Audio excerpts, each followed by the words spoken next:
Shalom, salam sukacita buat kita semua. Senang kita ketemu lagi di program Bible Study CK7. Apa kabar saudara dimanapun saudara berada? Tentu harapan saya saudara baik-baik aja dan tetap semangat. Dan juga excited hari ini mau belajar firman Tuhan. Sebelum itu saya ajak kita semua untuk memuji dan menyembah Tuhan. Mari kita siapkan hati kita untuk menerima firman-Nya. Ya rada basi kita bayar, nama ya rada basi kita bayar. Ya rada bayar karena ya rada basi kita bayar. Haleluya, haleluya.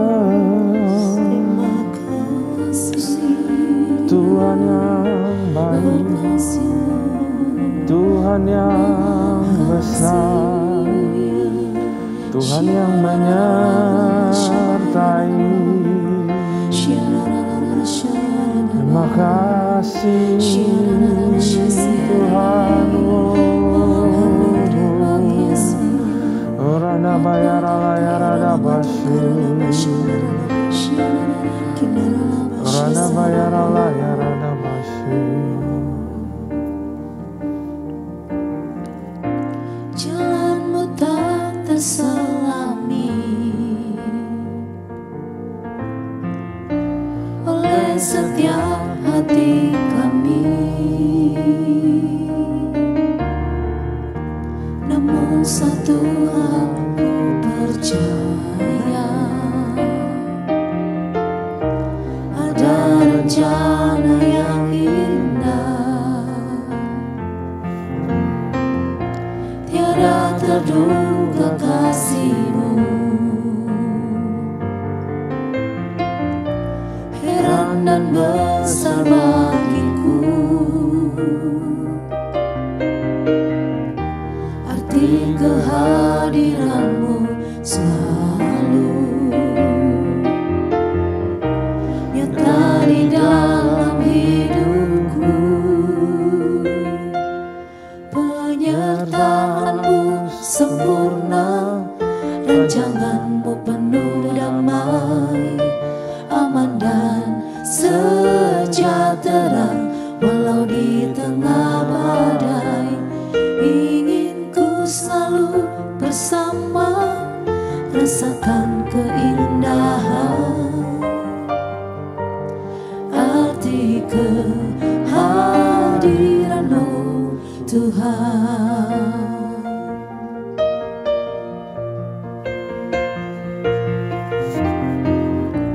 Jalanmu tak terselami oleh setiap hati kami, namun satu hal ku percaya, ada rencana yang indah, tiada terduga kasih-Mu. Heran dan besar bagiku arti kehadiran-Mu selalu nyata di dalam hidupku. Penyertaan-Mu sempurna, rancangan-Mu penuh damai, aman dan sejahtera walau di tengah badai. Ingin ku selalu bersama, rasakan keindahan arti kehadiran-Mu Tuhan. Penyertaan-Mu sempurna, rancangan-Mu penuh damai, aman dan sejahtera walau di tengah badai. Ingin ku selalu bersama, rasakan keindahan arti kehadiran-Mu Tuhan.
rencanamu. Ajar ku berserah hanya padamu. Pimpinlah jalanku dalam terang firman-Mu. Ajar ku berharap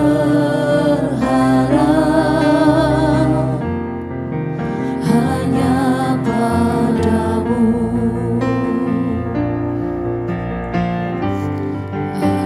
Ajar ku mengerti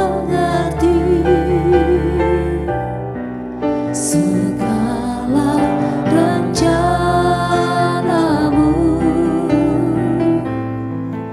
Ajar ku berserah hanya padamu.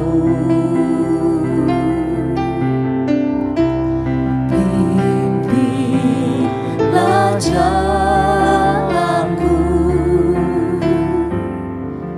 dalam terang firman-Mu. Ajar ku berharap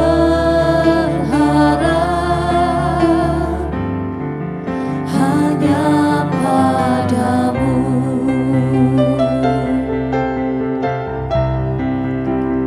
Bapakku, ajaib segala rancangan-Mu.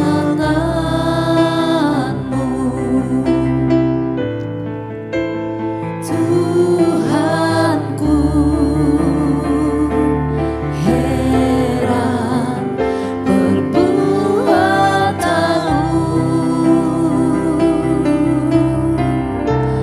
Engkau sanggup mengadakan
kasih Tuhan.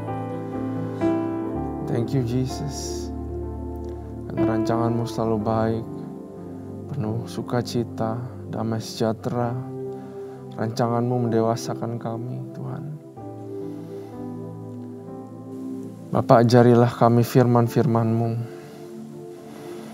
Ajari kami mengerti. Ajari kami, berikan kami roh yang semangat untuk belajar Tuhan. Lindungi hamba-Mu di balik salib-Mu, rapi bibir lidah hamba-Mu. Supaya boleh ada perkataan-perkataan ajaib yang baru yang keluar daripada-Mu ya Tuhan. Izinkan kami mengerti firman-Mu.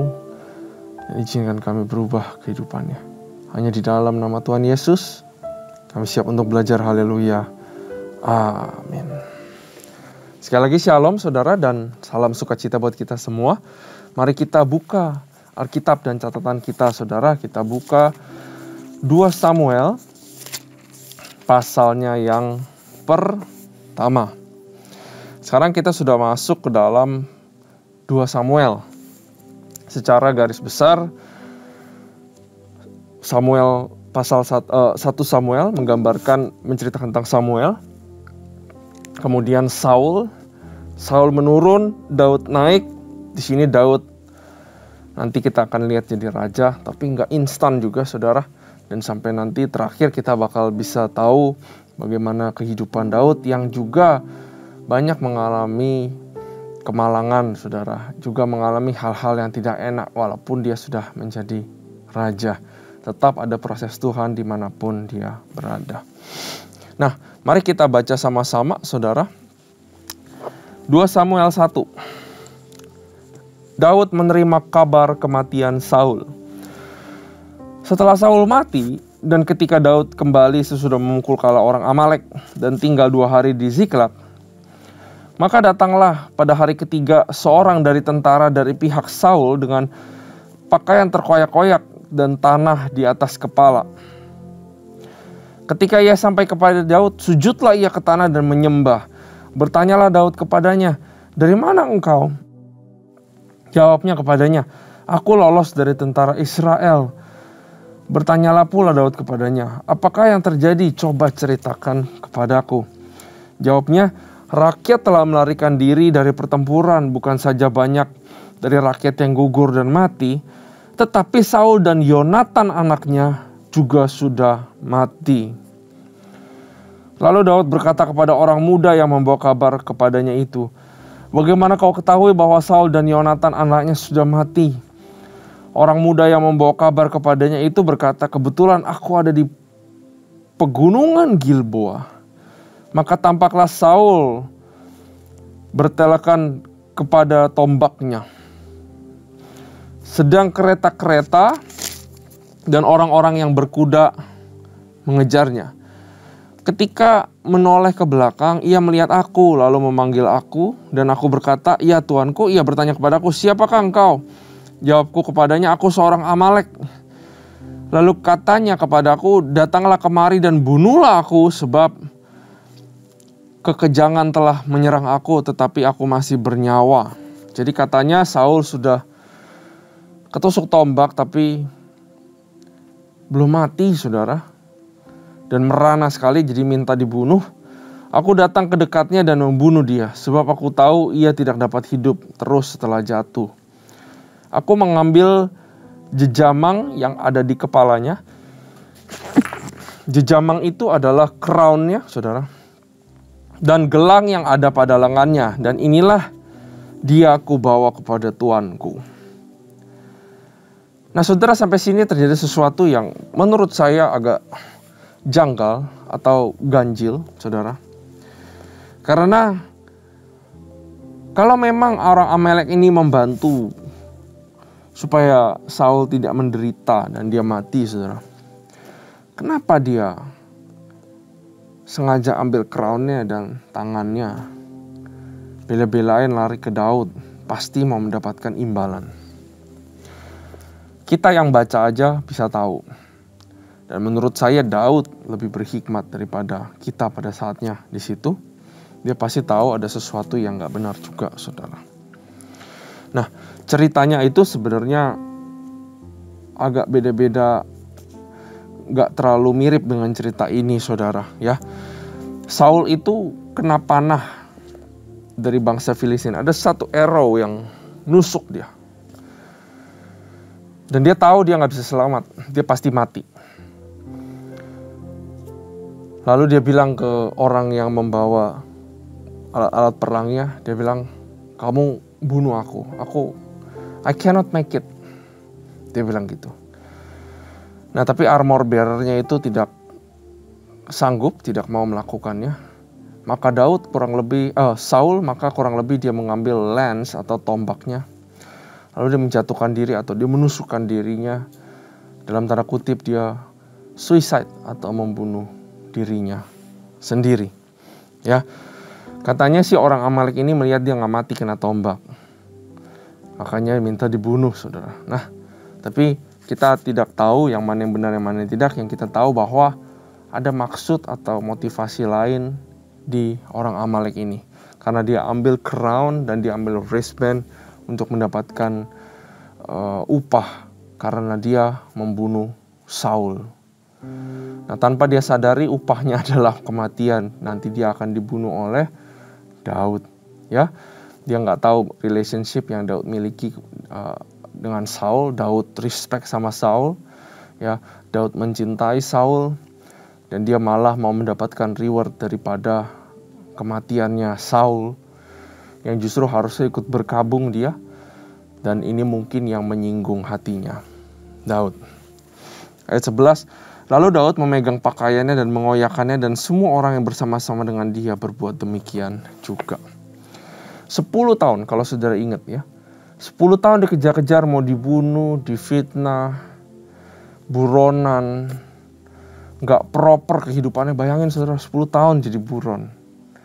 Ya, karena Daud, maka ada satu kota orang-orangnya, imam-imamnya beserta keluarganya 300 lebih orang dibunuh Saul karena Daud minta pertolongan sama mereka. Wah, pokoknya Daud itu punya alasan yang sangat legal, saudara, kalau dia benci sama Saul. Tapi dia malah berkabung. Kalau kita baca di sini, saudara. Nah, saudara, Daud menangisi seseorang yang seharusnya justru mengkhianati dia. Di sini sebenarnya ada satu picture. Di sini kejadian ini adalah a shadow, sebuah bayangan yang nantinya menjadi nyata. Jadi seperti sebuah tanda, ya, bahwa akan datang nanti seorang Raja Israel, Mesias, yang juga menangisi bangsa atau menangisi umat manusia yang justru merekalah yang crucify Yesus. Jadi seperti Daud justru menangisi Saul yang mengkhianati dia.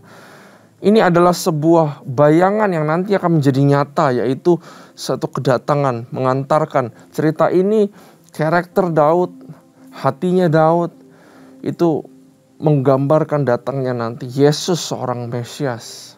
A real picture. Yang ini cuma bayangan, tapi yang ini adalah a real picture di mana Yesus juga menangisi orang-orang yang crucify atau mengkhianati dia. Kita bisa melihat Yesus di dalam cerita ini. Amin ya, saudara. Nah, yang menarik di sini adalah semua orang yang bersama-sama dengan dia berbuat demikian. Kita lihat bahwa kepemimpinan Daud sangat luar biasa sekali. Dan kita lihat bahwa followers mengikuti apa yang dilakukan pemimpinnya, saudara. Karena itu kita harus berhati-hati sebagai seorang pemimpin. Ya, jangan sampai justru kita memberikan teladan yang tidak baik. Kita harus memberikan teladan yang baik. Karena orang-orang yang follow kita itu akan mencontoh perbuatan-perbuatan kita. Orang-orang belajar daripada kita dengan melihat perbuatan kita. Saudara, kita harus selalu ingat itu. Ya, orang-orang Israel atau pasukan Daud ini follow the example of David. Nah, ayat 12.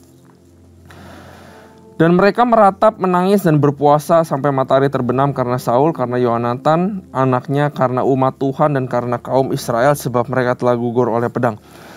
Kemudian bertanya Daud kepada orang muda yang membawa kabar itu, asalmu dari mana? Jawabnya, aku ini anak perantau orang Amalek. Kemudian berkatalah Daud kepadanya, bagaimana tidak engkau segan mengangkat tanganmu memusnahkan orang yang diurapi Tuhan? Kok kamu berani-beraninya sih memusnahkan orang yang diurapi Tuhan? Justru kata Daud. Dan kamu, kalau dalam hatinya dia nggak usah ngomong lagi saudara. Dan kamu berani-beraninya bawa sesuatu buat dapetin reward.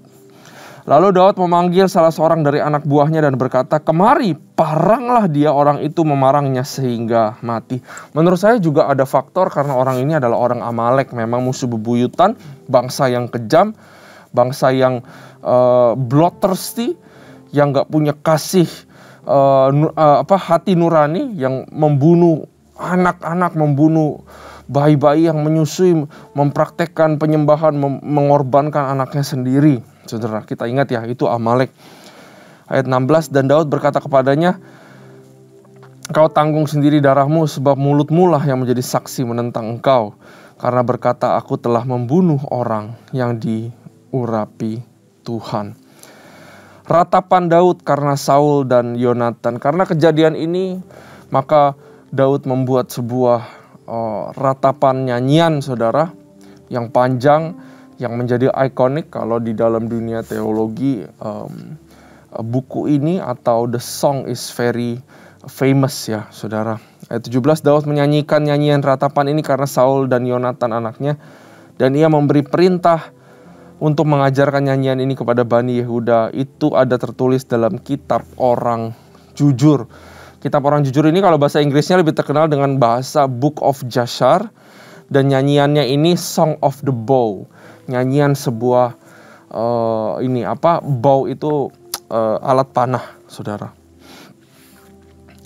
Nah, ayat ke-19 inilah ratapan nyanyiannya yang penuh dengan seperti puisi, saudara. Ayat 19, kepermayanmu, hai Israel, mati terbunuh di bukit-bukitmu. Betapa gugur para pahlawan. Janganlah kabarkan itu di Gat. Janganlah beritakan itu di lorong-lorong Askelon, supaya jangan bersuka cita anak-anak perempuan orang Filistin. Gat itu ibu kota, capital city di Filistin, saudara. Dan Askelon itu tempat worshipnya orang Filistin. Ya, jadi Daud itu bilang bahwa jangan sebarkan ini ke kota-kota Filistin, apalagi ke tempat-tempat penting mereka. Ya, jangan biarkan musuh itu bersuka cita. Dia bilang, ya harusnya kalau dalam pikiran saya yang harusnya bersuka cita kan, ya bisa dibilang mungkin Daud dan orang-orangnya ya. Akhirnya Saul sudah benar-benar lewat masanya dan sekarang giliran masanya Daud. Tapi Daud begitu hebat. Dia tahu bahwa kematian Saul itu justru bisa membuat bangsa Filistin itu makin hebat, makin semangat, saudara. Sampai detik ini Daud tidak melihat bahwa dirinya lebih hebat dari Saul. Ya. Dia gak pengen musuh menjadi lebih hebat, karena dia tahu dirinya memang belum apa-apa, saudara. Ya, luar biasa Daud ini. Ayat 21, supaya jangan beria-ria anak perempuan orang-orang yang tidak bersunat.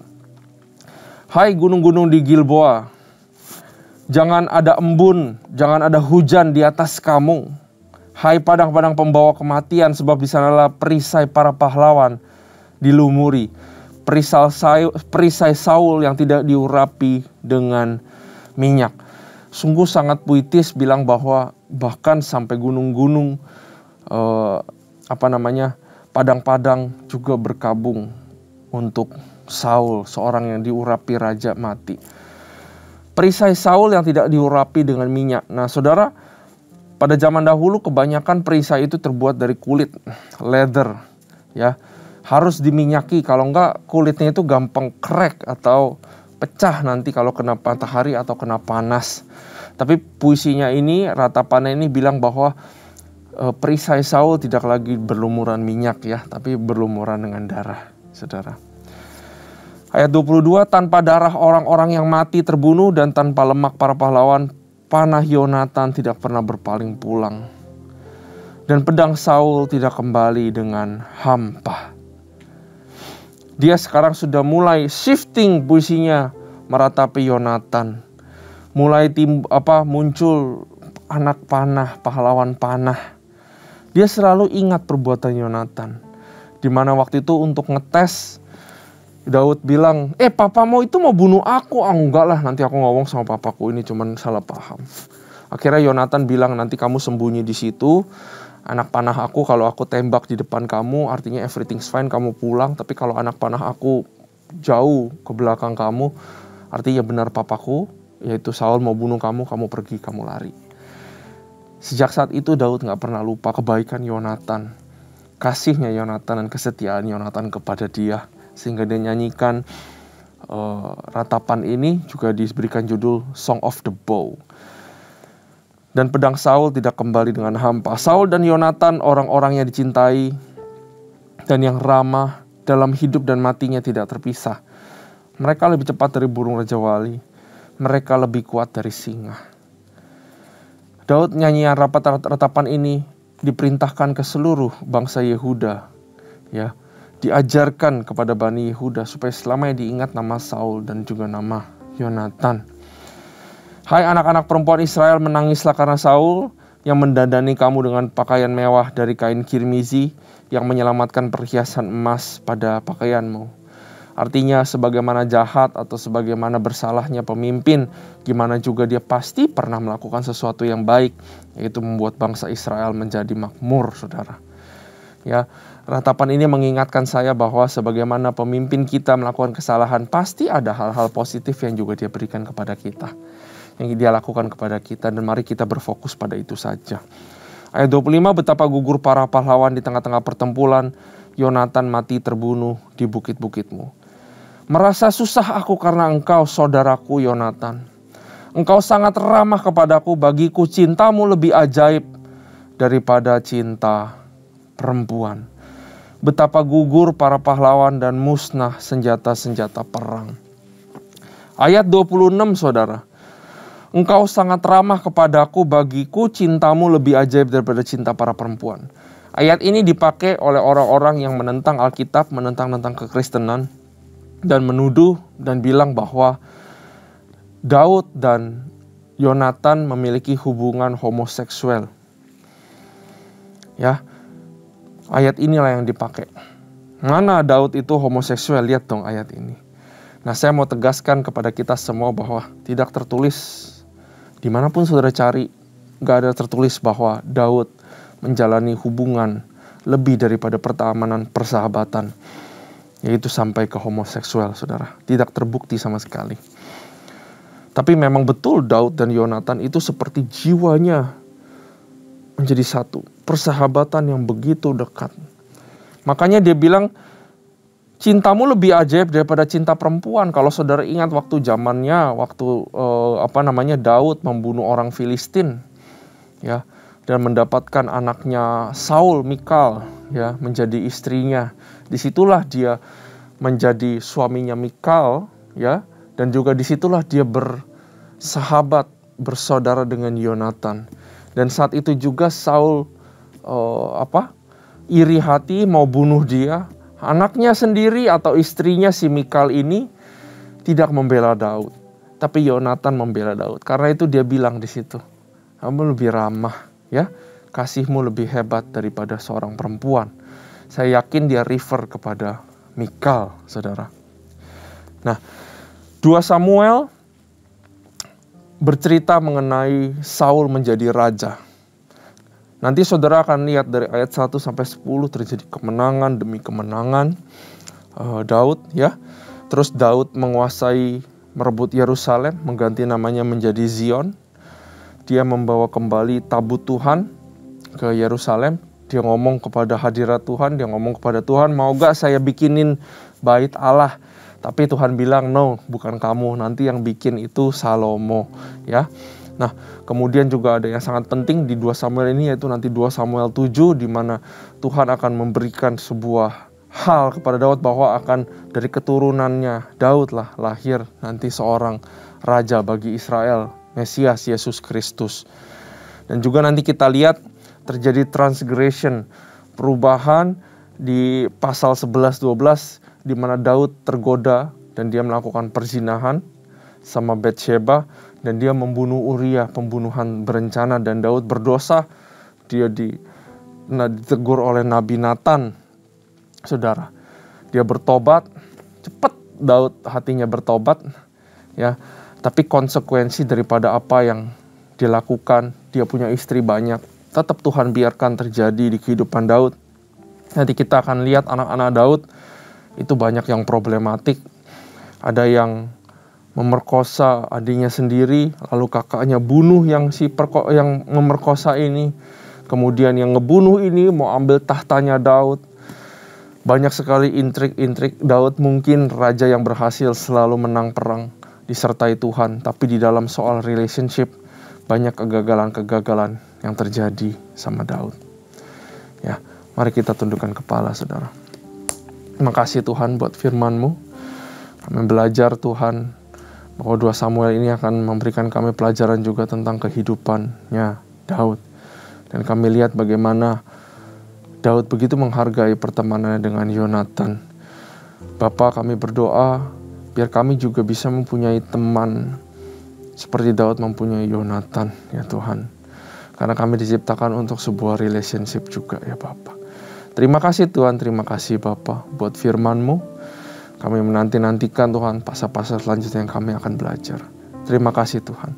Hanya di dalam nama Yesus kami berdoa, haleluya. Amin. Tuhan Yesus memberkati.